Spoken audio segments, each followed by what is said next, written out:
biotech industry. We have 2 kids from running around with kids, so everything applies. Right.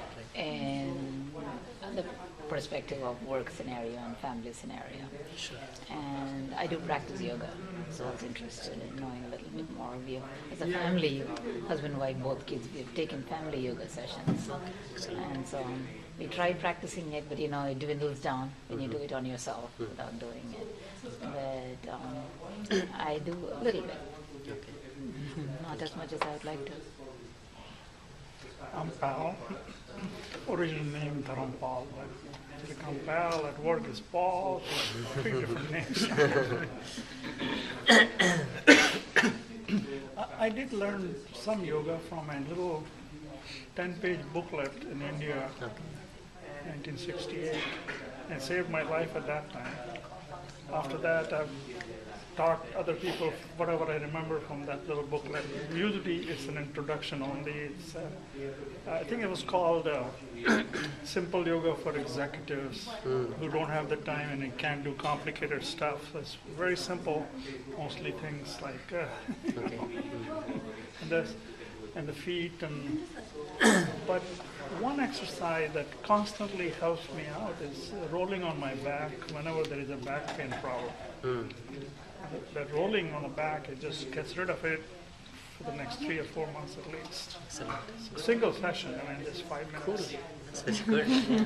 Nice. But other than that, I've been in IT for 46 years, and I'm the originator of the idea of pay at the pump when you buy gas. Used to be that you had to walk to a cashier hut, give your credit card, come back, pump your gas, go back, get in line, and then come back.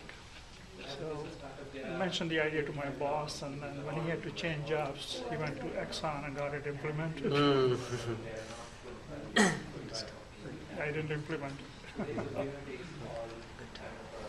My name is. Yeah. That's No, I was just commenting on this. Yeah, my name is Niranjan. I work for Oracle. I work in the consulting industry, so I travel like Monday to Thursday. So a lot of travel. So a couple of weeks I get like work from home. Yeah, this is one of those good weeks. you can come here. Okay. But yeah, that's about it. And apart from work, like I go for hikes, like once in a couple of weeks. And then, yeah, that's about it. Hi everybody, my name is Pradeep. The reason I am interested in this session is, first of all, I don't know if I am feeling the stress or not. If there are any symptoms, I would like to know. Okay.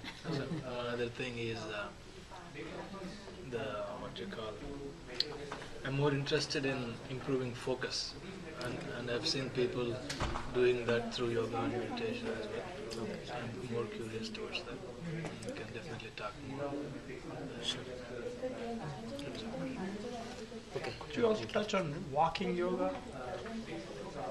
Or you're not familiar with it? I'm familiar with it, but we'll probably we can discuss offline depending upon the time and so on. Yeah, definitely.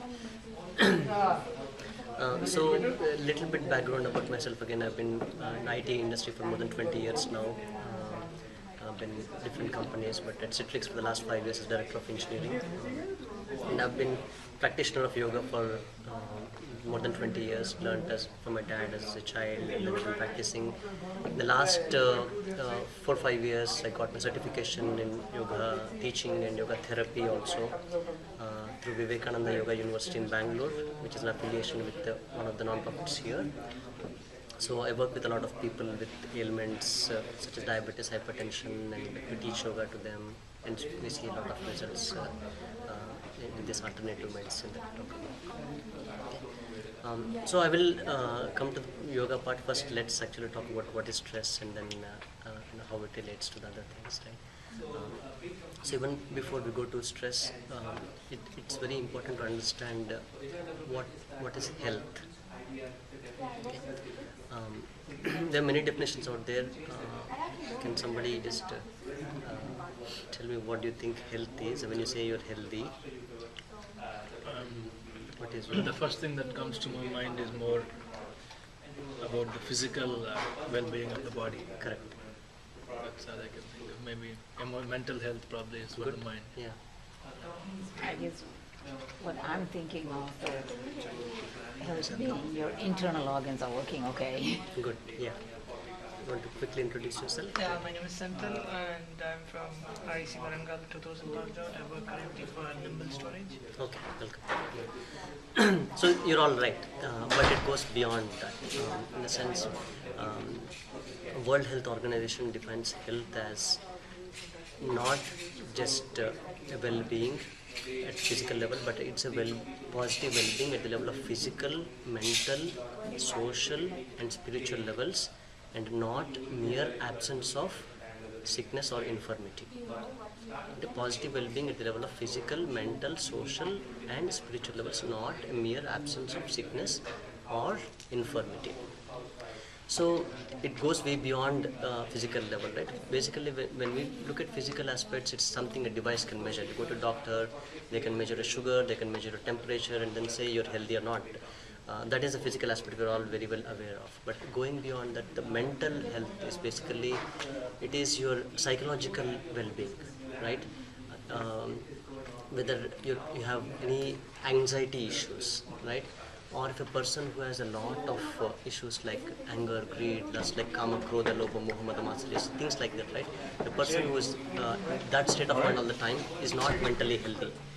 And there are other class of mentally ill persons where you need 3 or 4 good people to really handle a mental person, right? They're mentally challenged. So that is a mental health also, which is very important as per the definition of health. And even going beyond, if you think of social health that I talked about, right? Man is a social animal. However physically happy we are, but for example, if your teenage kid is misbehaving, you might say you ground them. They're okay, but as if you say I'm going to take Facebook away also, then that's really grounding for them. They are really away from their health, right? So basically we are social animals, and that's a very, very important aspect of health also. And going beyond this is the spiritual health that's talked about, is a well-being at all the levels, basically harmony at physical, mental, pranic, and emotional and social levels. It's a connection to this world, and if you want to look at it that way, basically what is the purpose for me being here? Because people who have achieved so much also feel something missing, right? I didn't accomplish more, or I need to do this, I need to go help these people. It's a sense of connection with yourself, sense of connection with this world. It's a very subtle thing, but a very, very important aspect of health. So this definition is extremely important to understand as we go forward, actually what stress is and how yoga helps and so on. So we'll take one more definition of health. For example, if you meet somebody, how do you ask them in Hindi, are you healthy? How would you ask them? कैसे हैं? Kaise hai? You're Tamil, yeah. So, yeah, but okay. So, क्या चल रहा है? कैसे है? सुनाइए. Yeah, सुनाइए. Yeah, okay. But is it all right? Yes, absolutely. The word I was looking for is क्या हालत है? आप स्वस्थ है क्या? Okay, स्वस्थ है क्या? So, swastha is a basically Sanskrit word, but basically why we're using that is swa means self, stha means established. Okay, are you with yourself? Are you established with yourself? Because when you ask somebody, how are you doing, how are you feeling, you get an answer back, I'm not being myself today. What does it mean? If you think about it, right?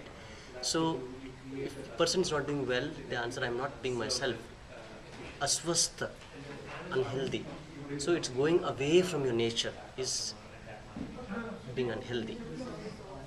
So what is your nature? Nature is being calm, peaceful, healthy, calm, and happy. So this is your nature, but you've gone away from that nature, and that is defined as ill health also in those terms. So this understanding is a basis, as we said, to go forward. So now let's see what happens if you're going away from your nature, you're not healthy. What are some of the factors that would affect it normally, right? So some of the factors, any thoughts? Why would you become ill health? What are some of the things that could cause you unhealthy?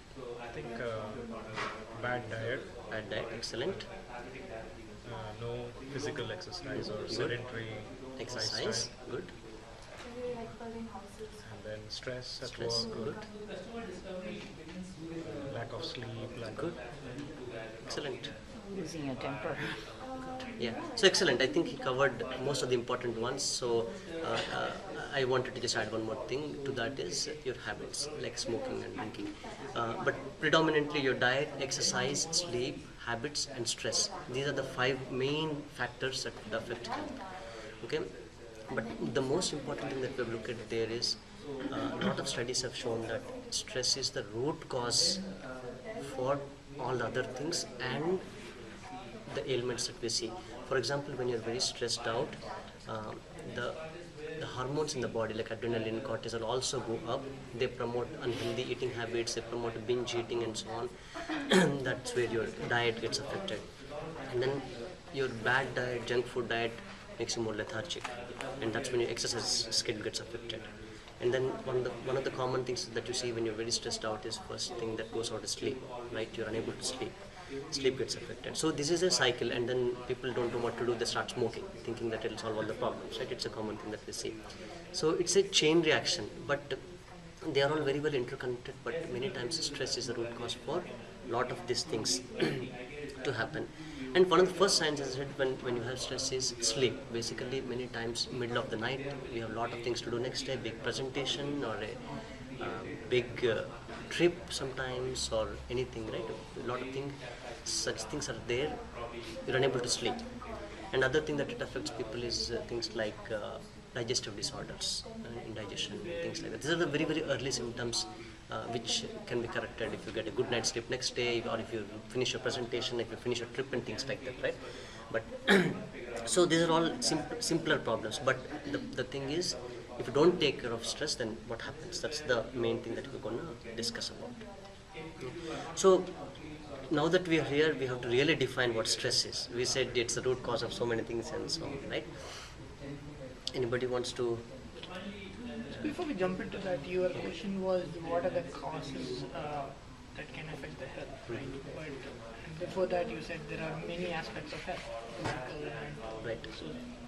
so whatever, most of the things that we covered, the causes of unhealth were mostly physical. Stress, of course, we covered, but there is society and other things. You could be secluded in a place. Social health. Social health, right? Right. So those also. Right. Yeah. So, yeah. How does social get? So, environmental factors is what you're saying. Is if you are secluded, then it can also affect the social health. That's a good point. Yeah. Yeah. So these are again some of the important causes or factors. Yeah. But there could be many other things that you get into an accident, you fight with others, and there are a lot of other ways you can fall sick, right? But you make a very good point that those 5 don't necessarily cover a social health aspect, maybe. Right. But yeah. But yeah, social health can cause stress. As in, if you don't have Exactly. good social health, it can cause stress. And Correct. It's a cycle in Cycle. that sense, right? They're really well interconnected. Good point. So, so what is stress? How about unsuccessful or hard struggle or helpless struggle to meet expectations set by others or yourself? Right. So that's a very good point. So that lead to our this topic of defining stress. Okay. So Now, I would think stress is something we cause ourselves. okay. And that's what I do to myself. Okay. When I feel like just the first point that you addressed, we have high expectations of ourselves. Okay. And all that I'm aware of is my weakness. Okay. And that's what I stress myself about. I should have done better. Sure. I know I can do better, why did I not? Okay. I think might have been repeated thinking of any thought itself is stress. Good. Excellent point. Yeah. So these are very good points. A lot of people actually don't think that way. Okay. I'm glad that you made that point. The thing is, a lot of people think that I have this work to do today, I have this activity to do tomorrow, I have to take my kids here, I have to finish this. So it's a lot of people actually think the situation itself is stress, right? But stress actually is a a response to a demanding situation. It's a response to a demanding situation. So demanding situations could be internal or external. For example, external demanding situations are things in your office, things in financial, things calamities, or it can be family relationships. So office, financial, family, or calamities, that are some of the external things. Some of the internal things are more like what you just mentioned about your ambitions, targets, your own sensitivity towards them. So those are internal targets, even though you might have no problems other side, but you want to accomplish something in life. So that, how do you react to that? That itself is stress. So so once you understand that, right, the situation is out there, how I react to it. For example, I'll just give a couple of examples. One example is, the first example is, take in a country there are two drivers driving and then they have an accident, okay, and they both get so mad at each other, they start shooting each other, okay. That is one extreme. In the other extreme, if you take in another country, however values they were raised, they get into an accident, they both get down, and then they hug each other saying, maybe this is how God destined us to meet. What is in a car, we can go get it fixed. Let's be friends together. This is how we're destined to meet. Okay, a slightly hypothetical example. The reality is somewhere in between always. Okay, but what point it's driving is that situation was same, how you reacted to it, right? If you take the first example, the persons who were shooting, he hurt the other person, but when we do such things, we hurt ourselves too. For example, when you're angry at somebody and you yell at them, you're hurting them, but aren't you hurting yourself? Think about the situation, right? In the second case, it was a peaceful situation. Nobody got hurt mentally or physically also, depending on the accident. But so that is an example. And the other example, if you take in real world, right? If you have a loss of a loved one, for example, like your spouse, for example, there are cases where when the spouse says that this is a very, very tough situation. Every tough situation for everybody.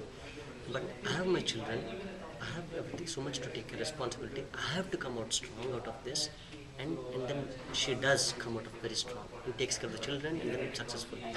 On the other end, you see cases where they're unable to cope up, they go into depression. Why does that happen? Right? Almost same situation. I mean, the differences in the family situation, but situation is same, but how you reacted to it. Right? So that's what stress is all about. So how one person is able to do this versus how other person is able to not do that, right? So that's where we have to understand how to strengthen the mental abilities, right? So before I even go to any questions on that? No, I just wanted to say I heard from somebody, same but expressed differently. Communication sent accounts for 10% of the issue. 90% is how you receive it. Absolutely. So before we go to the mental abilities, one thing very important to understand is when we are in this called stressful situations, how our body reacts anatomically and physiologically, what happens, right? So our body's autonomic nervous system has two parts to it. One is called sympathetic nervous system, one is called parasympathetic nervous system. Okay, when we are in a danger situation, for example, you're about to be hit by a bus or some snake is chasing you, something like that, danger. At that time, your sympathetic nervous system gets activated. Okay, so you start running, so to save yourself, right? So at that time, what happens is your heart start beating faster, and then blood start getting pumped faster. There is more blood towards your limbs, so you can run. So your blood pressure goes up, heartbeat goes faster, everything goes up, and you take care of whatever it needs to, and then the danger is over at some point, right? So this is called fight or flight response for such situations, right? Now after the danger is over, the other counterpart nervous system called parasympathetic nervous system, it kicks in, it brings you back to normalcy. Such as your blood, there's no danger, the blood pressure doesn't need to be high, heartbeat doesn't need to be so faster, it all comes back. So this is like a nice seesaw balance in our body, beautiful mechanism called homeostasis. The body is able to take care of it. It happens all the time in our body. Otherwise, our blood pressure keeps on going high. Right? The homeostasis always keeps us in nice balance. So the parasympathetic nervous system is called the rest and digest response. This fight or flight, rest and digest response. So that is a beautiful balance. So what's happening for us is, in our daily life, we are handling these stressors, right? And blood pressure went up, sugar went up, heartbeat went up, and then came back down. Okay, and then you handle more, it goes up, comes down. But what's happening is these days, you're handling more and more of the situations all the time. There's not enough time for us to come down. That's a challenge. And then at some point, the body thinks, why bother to even come down? Right? You're always putting me in the situations, why even bother to come down? Okay? So it will create a new basal parameters. Okay? Your blood pressure is high, sugar is high. I'll stay there. Why do I have to come down? So that's when it starts with a simple sleeplessness, simple digestive disorder, slowly going towards anger, frustration, and muscle tension to some of the ailments. Okay, it's like diabetes and then arthritis and back pain and things like that. So that's how it slowly goes. So that's important to take care of. That's what we talked about. Okay. So it's like a 24/7 production system. So the body always has that. So you see, stress is important. For example, if when a bus is coming and hitting you, if you didn't recognize that, if you jump out, if your ancestor didn't do that, you wouldn't be here today. So there's a good stress, that's called the eustress. And then this is the distress, the other end that we are trying to talk about, where we have to reduce it, right? So now moving to understand the effect of mind in this, right? So how it helps, like I took the two examples, somebody was mentally tough, somebody was not. We have to little bit go deeper and understand yogic definition of stress. Okay, from the definition of yoga, how they define it. Okay. In yoga, stress is defined basically as a speed. Speed, in the sense, it's a speed and repetition of uncontrolled thoughts or sentences in your mind. Exactly, I think that's what you were alluding to right earlier. It's a speed and repetition of uncontrolled thoughts or sentences in your mind. Just like, for example, if you're in a very stressful situation, as I said, like a very big event, very big presentation next day or anything like that, a very big loss in family or anything like that, think of what happens in the middle of the night, why you're not able to sleep. Isn't it the thoughts that are keeping us awake? A lot of thoughts, right? You have a big job interview, for example, anything like that, right? So, so that's where that speed repetition. So with but how does yoga help, right, with any of these things? To even understand that further, okay, we have to understand a little bit about the human body, how it is, human layers of existence, it's called, okay?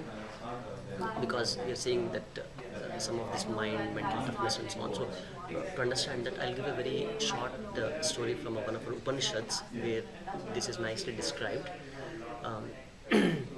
So here this is a discussion between sage Varun and son Bhrigu about existence. Basically, the son comes to his father, who is a teacher, and asks, "Who am I?"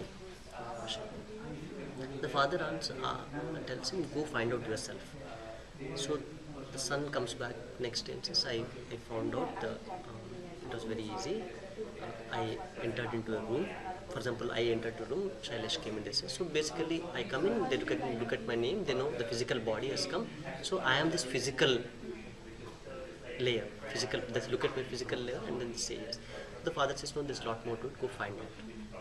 So then he comes back after a few days and says, yes, I found out who am I. So what did you find out? So he says, I'm walking on this road and I saw a dead body. So the woman was crying a lot, that husband passed away, but at the same time, everybody is trying to get rid of the body. The physical body is there. If you say the existence of the physical body, why are you trying to get rid of it? So how did you make somebody, a person, right? So basically, then I figured out it's the life force, something within us called a vital force or prana, which is making us live. That is how we are defined. If that is not there, we are no longer here. So that's how I figured out that That's what who we are. Then he says, no, that's lot more, go find out. Then he goes and takes a lot more time and comes back. And he says, what did you find out? And then he said, I was at this discourse. Suddenly the teacher asked a question to somebody. Then the student replied, I was not paying attention, I was not here. I was not paying attention, I was not here. So as I was thinking, what does it mean? His physical body is there, his breathing, his life is there. What does it mean by not here? Then I was thinking it's more about mind. If you're paying attention, you're about your mental sheath. Mental layer is what we defines us. Otherwise, we're not here in that sense. So the teacher says, go find out. There's more to it. So it gets more subtler. Okay. So then what happens is he comes back after a long time and finds out. Basically, we all have body. We all have prana, life force. We all have mind. But what distinguishes us one from another is any information we get, we dissect it into two. Yes, no, right, wrong, left, right. Any information we get. How we do that is based upon our experience, our expertise, our knowledge and something. If you're a doctor, you use it in some way. You're a scientist, use some way. So but everybody gets this objective knowledge into mind. How we make it subjective knowledge is a discriminatory faculty within us called intellect. So intellect is what distinguishes one from the other. That's what I have. That's what he says. So he says, go find out this more. And then the student goes a long time, and finally the story says it doesn't come back. But basically he finds out the end. He finds out that basically yes, we all have these things, but what distinguishes us from me, we all are here on this earth for something called happiness. Okay. Anything we do is for some happiness. For example, you have a plate of food in front of you, finished it, and you have diabetes. Somebody gives you gulab jamun. You still eat. Intellect says no. Okay, mind says no, intellect says no, but you still eat it because of that happiness we get. Anything is for happiness. You don't. Your intellect says don't put your finger in the fire, it will burn. You don't put it because you want happiness, right? So basically, that is the most subtlest layer. So if you look at these 5 levels, right? Physical called Annamaya Kosha. Next is the life force called Pranamaya Kosha. Next is the mind layer called Manomaya Kosha. Next is the intellect layer called Vijnanamaya Kosha. Next is called the bliss layer, called the happiness layer, called the Anandamaya Kosha. So the goal for us is to be always in the bliss layer, Anandamaya Kosha. If you take a beautiful child, 3 or 4-year-old child, what is he doing? He's happily playing all the time. Only when he's physically hungry or he physically wants something, he comes back to physical level. He's a true form of consciousness where he's happily playing. That's what we all were, right? So, but because of our needs, responsibilities, our stress, whatever it is, we slowly come down from the bliss layer down to this physical layer, spend more time there. So, now that we understood these 5 levels, right? So, the mind, Manomaya Kosha, plays a very, very important role because that's where a lot of emotions happen. Right? Such as what we talk about anger, greed, lust, or any dislikes, hatred, all those things happen. Emotions all happen there. And when we don't take care of them, they start with simple things as we talked about, sleeplessness and digestive disorder. And slowly they percolate into the physiology. They become the samskaras. They started a simple habit addiction, but it becomes samskaras within us, right? So that's why these are called psychosomatic ailments, meaning psyche starting in the mind, and soma is body, attacking your body, psychosomatic ailments. So the research has shown that so many of the ailments today, such as diabetes, heart disease, back pain, any of the diseases like arthritis, all have the root cause of stress. And starting at the level of the mind, the stress, and they affect your body. Okay, and depending upon a few things, it manifests in one of the ailments. Because these are called Adija Vyadi, meaning Adi is mental illness, Vyadi is sickness. These are all in that category. There is small percentage which is Anadija Vyadi, which are not because of mental illness, such as like accidents, trauma, tumor. Some of them, they happen without toxin. Some of them are not stress related, but That's a small percentage. Because if you think about it, right, in the 19th century and all, the biggest killer in the world was things like plague and cholera, non-communicable diseases. But in 20th century, the biggest killers were like heart disease and diabetes. Like India is the diabetes capital of the world now. Okay, so why that switch happened? So everybody has become like a type A personality and the speed in life, right? And because of that, so it's slowly affecting your physical level. So one question that could come to mind there is, if I say stress is the root cause, right? Why doesn't everybody get the same ailment? Why does somebody get back pain? Why does somebody get asthma? Why does somebody get heart disease? Any thoughts? I'm talking a lot here, but Everybody's response is different. response is different. But I don't have an answer for that, but so they say diabetes is a genetic issue. Right? I've known friends who had, looks like same stress levels as me, but they had blood pressure and other things. But then doctors say this was predisposed. You had a genetic predisposition.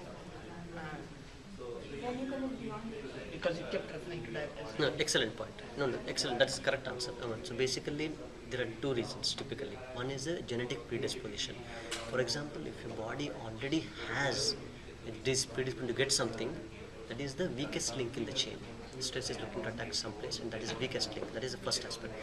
Second aspect is weakest link is, for example, if you already have an injured organ, if you have injured back, for example, somewhere, that is automatically the weakest link, even though genes are not in the body. So then you get that, right? So, so this is to some sense, people take it for granted that my father had, my mother had diabetes, so I will get it. They take it for granted. Okay, so they give up in some sense. So that is a very, very bad thing to do. So basically, genes. They say that genes just load the gun, lifestyle pulls the trigger. I think just just to comment on his whatever opinion you made, like if you look at like the earlier generation before our parents or whatever, probably they didn't have as much diabetes occurrences as our parents or people of our generation have. That's just with the lifestyle, that's just of the diet and all that, right? Probably it's not just the genes, but also the lifestyle. Correct, absolutely. So lifestyle. So when I say stress, right, again, it's a very important factor. But what is an excellent point in the sense of our parents and ancestors, they ate much more natural, organic food, okay, grown in the field. They walked a lot more every day in the fields. If you take 70-80% of India has been agriculture at some point, right? They walked to the fields, they worked hard every day, and I presume they slept well. They had, everybody had stress. My grandma was taking care of 10 kids. Okay, I'm sure she had a lot of stress. So, but their lifestyle didn't have this much speed, and their food habits were much better, and all this relatively add up, right? So their stress was more with respect to the physical. But on the other hand, kids are born with these days, right? So Kids are born with it. correct. So born with it is little extreme, but yes, there is juvenile diabetes on the rise. So that is an excellent point that you raised. So why? Do 3, 4-year-old, 5-year-old have that much stress? I don't think so. We push kids to do things, but again, they don't have that much stress yet. But a lot of studies what they're showing is it's the stress of the mother during the 9 months, 1 year. That manifests into the child's health. There have studies shown that a mother who has been very stressful, a mother who has been drinking things at 9 months, their children develop schizophrenia at age 12 and 13. Time magazine an article last year. How can you relate that, right? But some studies have been showing that they have heart disease problems more because more blood goes to the brain, less to the heart, and things like that. So, but that's an excellent point. That's also studies showing that it's stress again manifesting, which is very hard for us to relate to. But that is the research what is showing us. So if you think of back pain as the most common thing, right? A very simple way. For example, if you are very, very stressed out, what I said is speed and repetition of thoughts. So a lot of thoughts are happening within us, right? So they all have to traverse through our spinal cord, nervous system. Spinal cord is housed near the back. So you get into the spasms and muscle tension in that region, and then automatically results in back pain. So basically back pain is just a spasm, long holding in a particular position and so on, but lot of thoughts going on. So that is one example that I gave you how it can affect. So coming to aspects of yoga, right? So if you take definitions of yoga, in many of the ancient books, they don't even talk necessarily about yoga as about asana and things like that. Yoga is basically, if you take 2-3 definitions, and the first definition is yoga is chitta vritti nirodha. Patanjali says in yoga. What he's saying is it's a process of mastery of your mind. Yoga chitta vritti nirodha. Getting rid of the unnecessary fluctuations in your mind.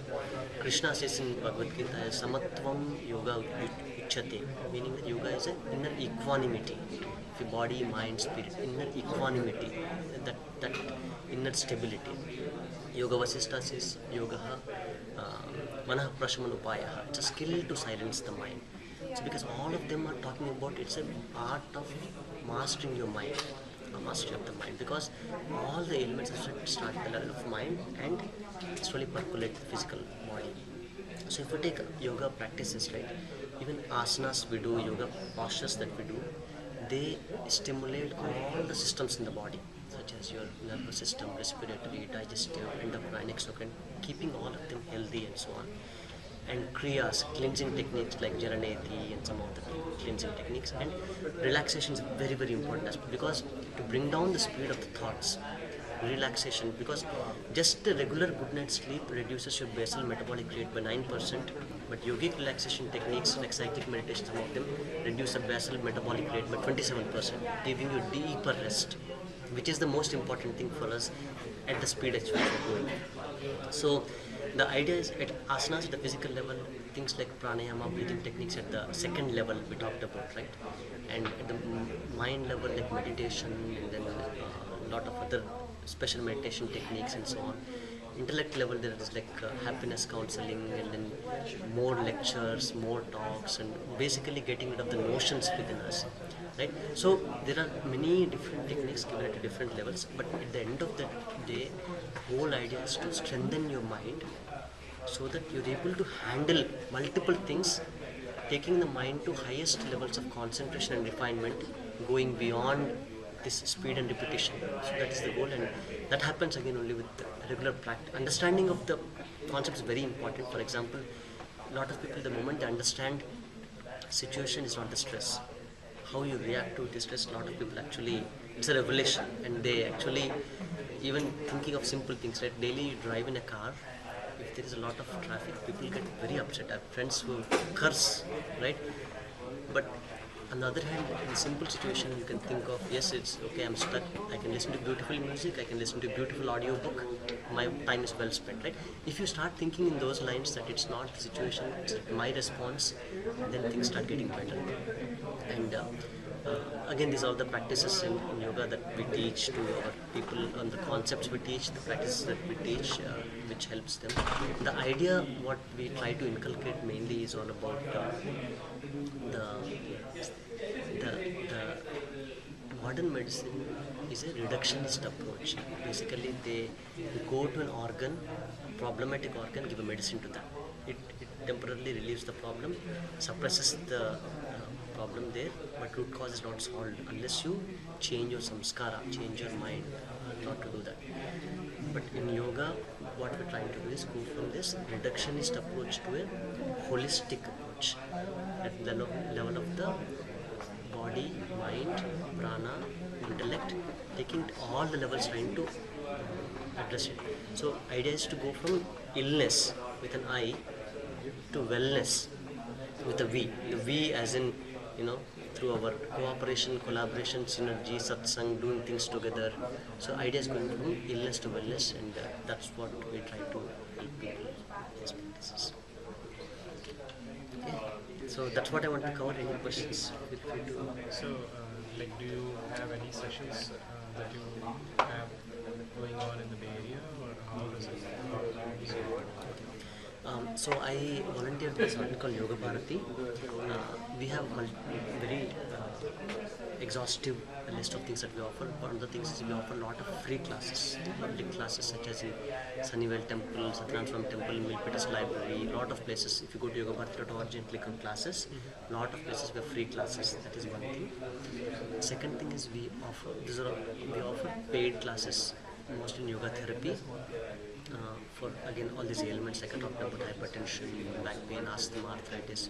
We have therapy classes in Milpitas and in Cupertino and Sunnyvale. That is one area. The other thing we offer is prenatal classes and postnatal classes. We also offer special classes for yoga for kids starting as early as age 4. A lot of classes we offer that. And sometimes we have visiting faculty from Vivekananda Yoga University. So now we are having exhaustive workshops for people with menstrual disorders and infertility. So we have that workshop going on.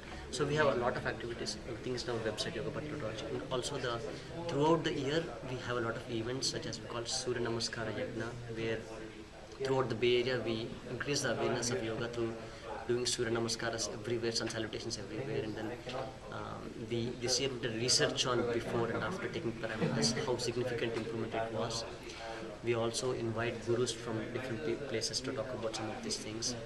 We work with Sevathon and have an event on that day where our team walks there. So throughout the year something or the other goes on. It's a combination of our classes, our discourses, and our special workshops. And the flagship event is a yoga teacher training, which happens every year, April, May and June, at ICC typically. So through that also we train around 30 teachers every year here in the Bay Area through our organization. How much do you charge for the yoga teacher training? I'm exposed to yoga Bharati before. I get the mails also from somewhere, I don't know. Okay. What is the pay structure like for the cost structure for the yoga teacher training? So the teacher training, if you want the full teacher training, which includes a 3-month thing, which also after that includes some project work, some field teaching and so on, and some study group attendance and so on. That gives you certification from the Vivekananda University. That is 1450. Okay. It also includes a 3-day retreat in Shivananda Yoga Ashram, Sacramento. That plus this complete certification. Also, it's also certified by Yoga Alliance in the US as RYT 200. So that is 1450. So I got because I've been doing on and off for a long time, but I see the benefit. There is a benefit. When I say yoga, I'm just talking about art. I recently got introduced to something called Vipassana. That seems to have some effect. Do you have any comments about that? So I myself haven't attended the Vipassana, but I know a lot of people who have attended. So if you don't know what Vipassana meditation is, it's typically a 10-day meditation course. Typically 10 done day. 10 day and typically done in Yosemite, that region. Moses sir, please. So it's typically done Yosemite, some of those areas. It's taught by Guruji SP Goenka. So it's a 10-day retreat, pretty much 10-day silence retreat. Okay, you're only with yourself. Your people are around, but you don't talk to them and so on. So it's a beautiful time for contemplation. Okay, so you just get to listen to the lectures. You have time for contemplation. So we rarely get that much time to think about ourselves, contemplate on ourselves and things. So that itself has tremendous influence, and people have seen. So all these things, right? They rejuvenate you, recharge you, and come back to handle this worldly problems much better. Help the people out there, and then in a rejuvenated fashion go out there and do things. But again, with any of these things, right? It's the important thing is to continue the sadhana. You go 10 days and come back, right? There are people who got intimidated by it. If you don't have any practice, just directly go there also. It may not be the right thing to do. You have to have some practice of meditation or some asana to some extent instead of just jumping into it, right? So the people who benefited, the people who slightly got scared in some sense if they didn't know what it was as much. But again, very importantly is to have a long-lasting effect, a positive effect. Is the importance of sadhana. Yeah, the only thing I was commenting about was they don't talk anything about asanas or anything like that. It's just about meditation and what role does asanas play in overall, keeping the mind peaceful, because there are some people who don't do asanas, there are some people who do. So I'll answer specific asana question, but if you little bit think deeper, if you take Bhagavad Gita, Krishna himself talks about only 18 yogas in that. Okay. But the most commonly known yogas are 4 yogas: Karma Yoga, Jnana Yoga, Bhakti Yoga, Raja Yoga. It's 4 streams of yoga. For all these yogas, the main goal is the clarity of mind, taking the mind to highest levels of concentration, refinement, and going to the bliss layer we talked about called Samadhi state, which is the total absorption, that peaceful state, always peaceful state. Okay? So if you take if you take Vivekananda's comment, right, when he came to US and West, he says each soul is potentially divine. The goal is to manifest the divinity within in a controlling nature, internal and external. Do this by work, worship, philosophy, or psychic control, and be free. Like temples, doctrines, dogmas, books, rituals are but secondary details. So what he's saying is work, karma yoga, worship, bhakti yoga, psychic control, Raja Yoga, or philosophy, Jnana Yoga. Any of the 4 yogas do.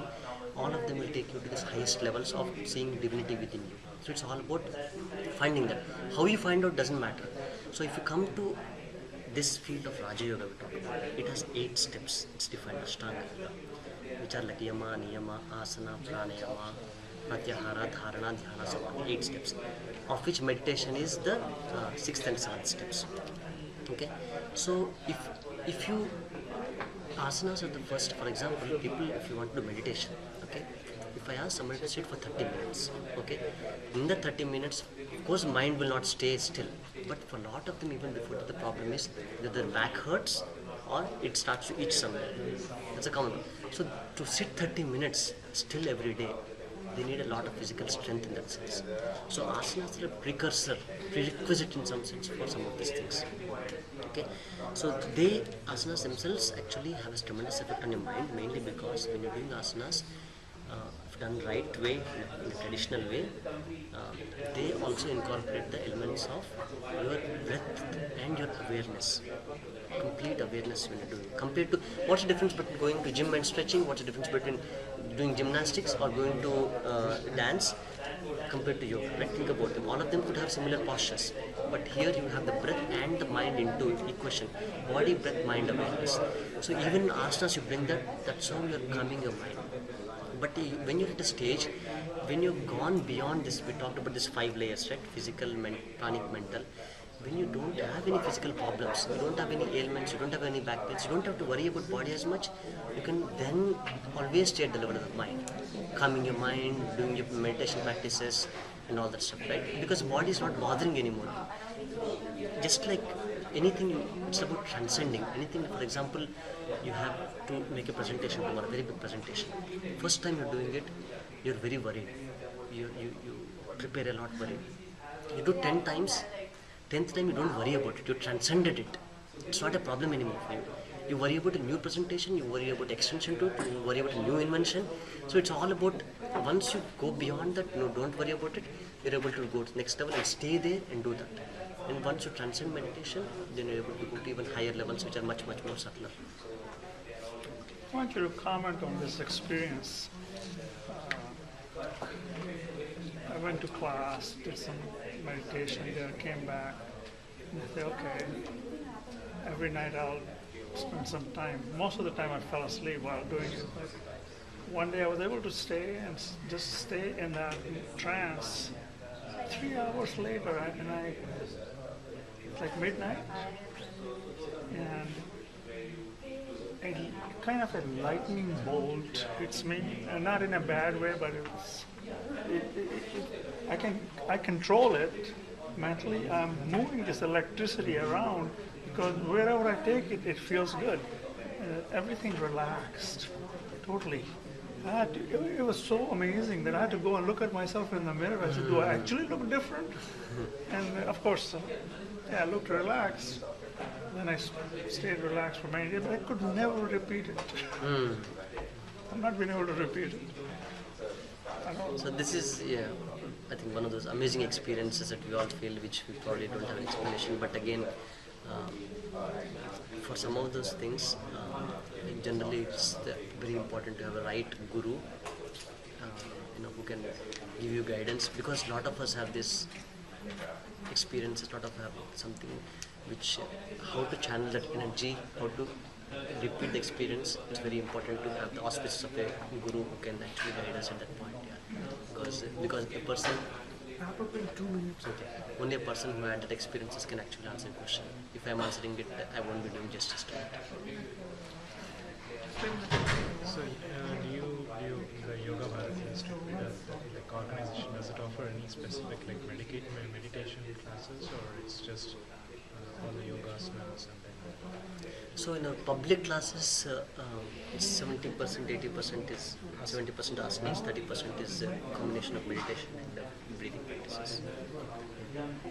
The yoga teacher training, we offer meditation.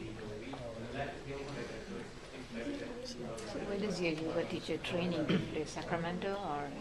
Typically ICC Peters. Peters, okay. Yeah, typically. And it's like every day or weekends or how? The teacher training is only once a year, in spring, April, May and June, all the weekends pretty much. 7 to 11. 7 to 11, yeah, you get the emails. Yeah. No, I meant the teacher training. Teacher training is basically creating new teachers, that's the teacher training, but your question was about general. About paid training, like paid yoga This is paid training, the teacher training. But I don't want to become a yoga teacher. So basically again for that, right, the free classes are in a lot of places, but the other class is mostly therapy classes, which generally include ailments, but also people also come for just stress management, positive health. Right. They can go for that also. So those, again, go to our website, click on workshops. They typically happen in Cupertino, Sunnyvale and Milpitas, 3 locations. Sunnyvale is like Sunnyvale Temple? No. So there's a place called Tulip Aftercare near Fremont Boulevard and Saratoga. So does the teacher training, are you certified you can teach professionally? That one can use the certificate, or does it train you to that level? So once you have this RYT 200 called Registered Yoga Teacher 200 from Yoga Alliance, generally it's recognized anywhere in the US. What's the website name? yogabharati.org. YOGA. Yoga Bharati. Yeah, Bharati with TI. Okay. Not .org. Org. You can send me an email also, shailesh@yogabharati.org, and then any They send questions. that newsletter that circulates. Yeah, that email that Sridhar is sending, you can just, it should be there somewhere. Any other questions? I gave a lot of information. No, this is kind of good information. It's kind We of answered some of your thoughts in your mind that you had. makes us think about yoga in a different way. So because a lot of times people come with these ailments also, right? A lot of them are at physical level, like back pain. It's amazing that one roll helps for 3 months. I'm really amazed at looking at that because we work with back pain people for months together. It takes time to heal, right? That's a typical experience we see. But once they understand how the problem starts, what's the origination, because physiotherapy, if you take the against stress a lot on the physical aspects, right? But we go much deeper into why it's happening. It could be just your family, it could be your kids, it could be your work, it could be anything else happened 10 years back in your life that you're not able to let go. Some of those things, if you let them contemplate them, they come out. No, mind is an amazing thing. Guess my age. I'm 71. Do I look 71? Maybe I do. Attention, please. I think we need to wrap I up was now going for for the Power surgery, Connect sessions. replacement of knees. Attention, And please. mentally I said, when I come out of surgery, I should be able to walk and not use stress Attention, please. supports. And I did it. Amazing, excellent. Okay, thank you.